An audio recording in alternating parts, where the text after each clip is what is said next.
Good evening, and welcome to this offering of the Westminster College Wind Ensemble under the direction of Dr. R. Tad Gregg.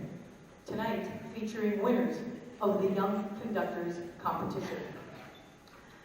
Tonight's program consists of both standard and new works that these students will employ in their repertoire when they have bands and ensembles of their own.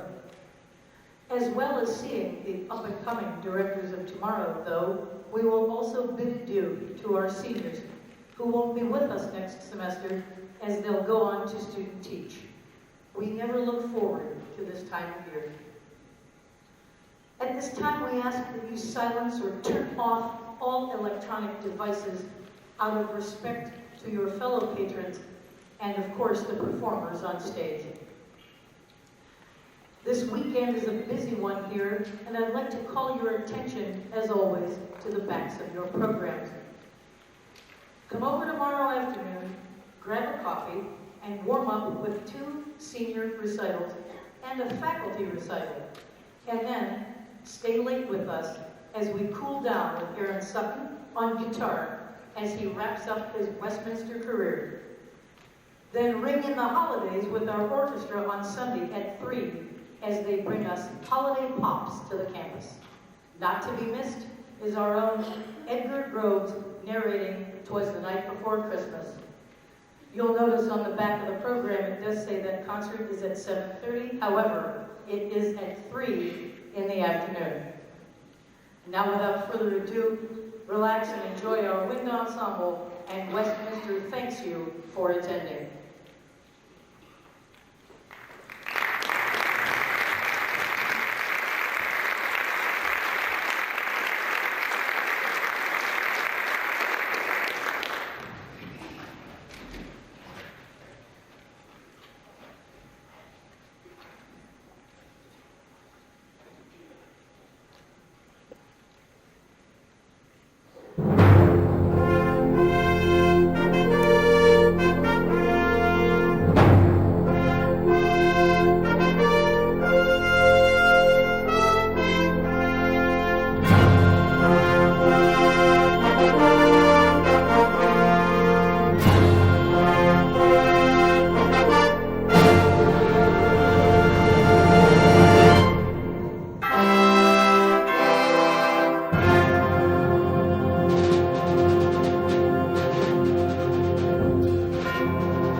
welcome. Thank you very much for coming to the concert this evening. The Young Conductors concert certainly does not feature me because I'm not that anymore. But it is a wonderful opportunity for us to nurture and share the talents of our students as they prepare to go off into the profession. This is something I started about 12 years ago, and what it provides is some competition for students to test their skills, to get up in front of this ensemble, and not only just conduct the concert. What you don't get to see is the fact that they have been rehearsing this group for about a month and a half.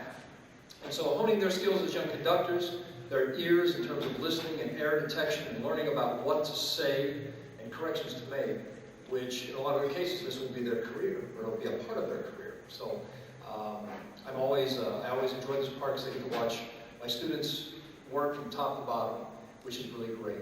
So thank you so much for coming. A wide variety of musics I think you're all going to enjoy. I'm going to introduce each of them to you. They're going to introduce their pieces to you because part of this is doing this, is talking to the audience a little bit and letting them know a little bit about the pieces. So our first young conductor is going to come out and do Hanson's Crown Hallelujah for you. Laura Mink is a senior music education major whose primary area and concentration is clarinet. So will you please help me in welcoming Miss Laura Mink to the stage.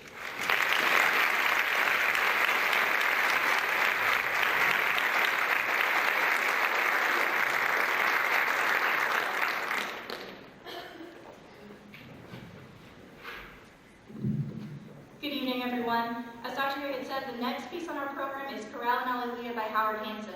Now, Howard Hanson is primarily an orchestral composer, and this was his first piece that he had written for band. It is now one of the primary band literature pieces. Now, the piece begins with a beautiful chorale, and it then goes into an Alleluia section that is more rhythmic and driven. The two themes then combine with a powerful ending. So I hope you enjoy Howard Hanson's Chorale and Alleluia.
Our next young conductor, Emily Raines, also clarinet major, will be conducting Red Covered Bridge, which is a beautiful little ballad she's going to tell you a little bit about. So will you help in welcoming our second young conductor, Miss Emily Raines.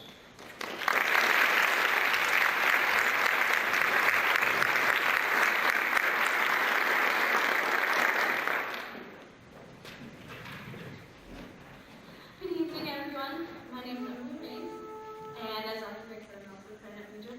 Tonight I will be conducting The Red Covered Bridge by Robert Sheldon, and this piece is about the Red Covered Bridge that crosses the Big Burrow Creek in Princeton, Illinois, and it's a major factor in the community there. And this piece is just a reminiscent theme. It's very serene, and it's just based upon memories that the composer and other people he knows has had around this area. So I hope you enjoy The Red Covered Bridge by Robert Sheldon.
third young conductor for the evening is Ms. Laura Harris. Laura is also music education. Primary area is trumpet. And so at this time, will you please help me in welcoming Ms. Laura Harris to the stage.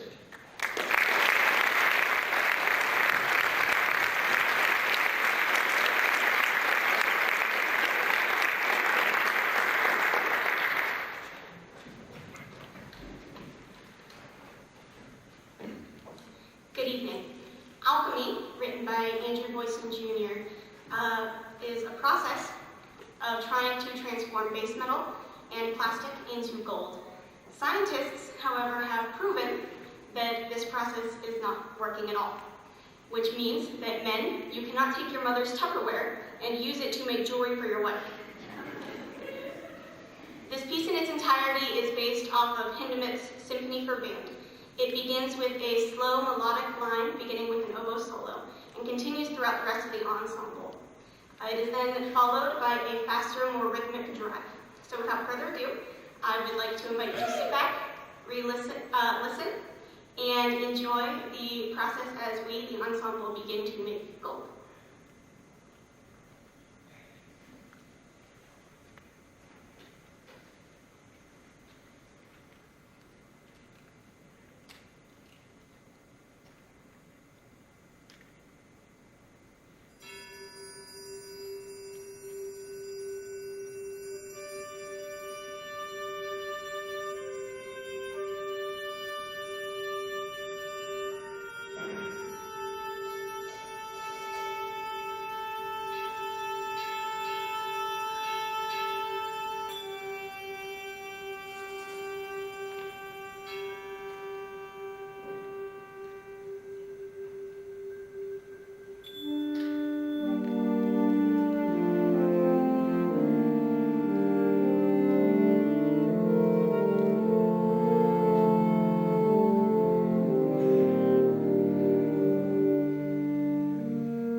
the second half is for the old conductor here. And the opening, you didn't have a chance to read the notes on Mask by Kenneth Hesketh, the British composer. And it's just an invigorating, exciting piece, extremely challenging for everybody in the ensemble. I think it's one of the things we try to do with this group. We try to find music that are challenging and unique, whether they be technically challenging or challenging in terms of trying to create beauty within space. And so we try to challenge this group as much as possible doing these things. The second piece that we're going to do for you this evening, is a tune, a folk tune that you probably all know. If you don't know it by title, you'll know when you hear it. Based upon Be Thou My Vision, David Gillingham was commissioned to write a work and utilized that well-known piece of music, and in doing so came up with a counter melody. The counter melody is unique melodic material, but it's one of those counter melodies that as soon as you hear it, you think, I've heard that somewhere before, but you haven't. It's unique. And he skillfully takes the two unique, combines, juxtaposes them on top of each other, creates just a wonderfully crafted piece of music that we hope you enjoy. So from the rhythmic and energized side to something where we work on discussing issues of beauty and intonation and blending. This is Be Thou My Vision, David Gillingham.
Before we play our closing selection for you this evening, I would be very remiss if I was not to recognize some very special people within the ensemble. Of course, to me, they're all special, but these ones have been special for longer. These would be our seniors, these students who will be going out to student teach in the spring. And as we rehearse this group in the mid part of the day, this is kind of their last concert with me. And before I have them stand so we can acknowledge them, just a couple of things. These particular musicians, within them, I have multiple that have performed multiple times at the Pennsylvania Intercollegiate Band, which is an honors band from all colleges and universities throughout the state every year. And not only did they participate, but they placed very highly at the tops of their sections multiple years. One, and hopefully a couple more this year, received national acclaim at the Collegiate Band Directors National Association National Intercollegiate Band. A lot of these students here, the group that will stand, all performed for me in the wind ensemble the last time that the group played for the state conference of PMEA, selected out of all the collegiate wind groups who submitted auditions for the third appearance.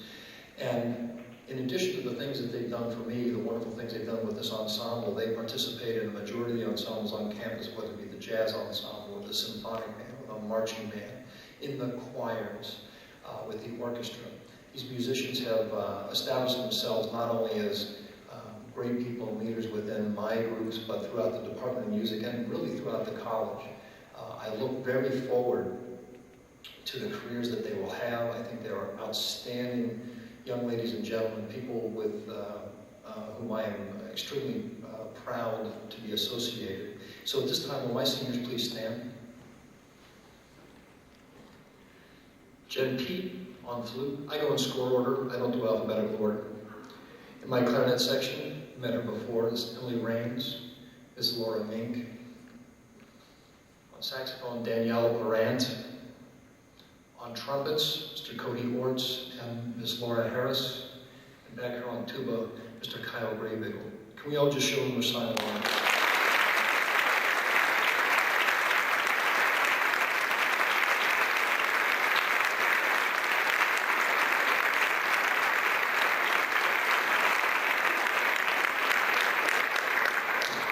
As I get older, the years get shorter. And so when these students come in as first-year students, I'm excited about, wow, I've got these talented kids, this is great. I've got 4 years with them, it's wonderful. And the blink of an eye, it's gone. But we have had, I think, great musical experiences. They have brought this part of the program, especially the band part of the program, to wide acclaim. It is certainly not due to me, but due to the talents of these people behind me and how they show up and how seriously they take the music that they make. So, to conclude our concert this evening, we have a piece of music that the students really wanted me to do a lot. So much so that they put it on my faculty evaluations, quite a few. So, under that kind of pressure, I acquiesced. Blue Shades by Frank DeKelly. Frank DeKelly, probably one of the preeminent names in band circles, wrote this rhythmically driving piece. Based loosely on some jazz kind of elements. You'll hear some of those in there. There's a lot of fun to be had, but it's really hard fun.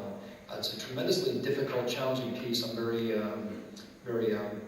honored that the students wanted to do it, wanted to dig into it, and I think the product is a really good one. So, again, thank you so much for coming to concert this evening. I hope you enjoyed Blue Shades.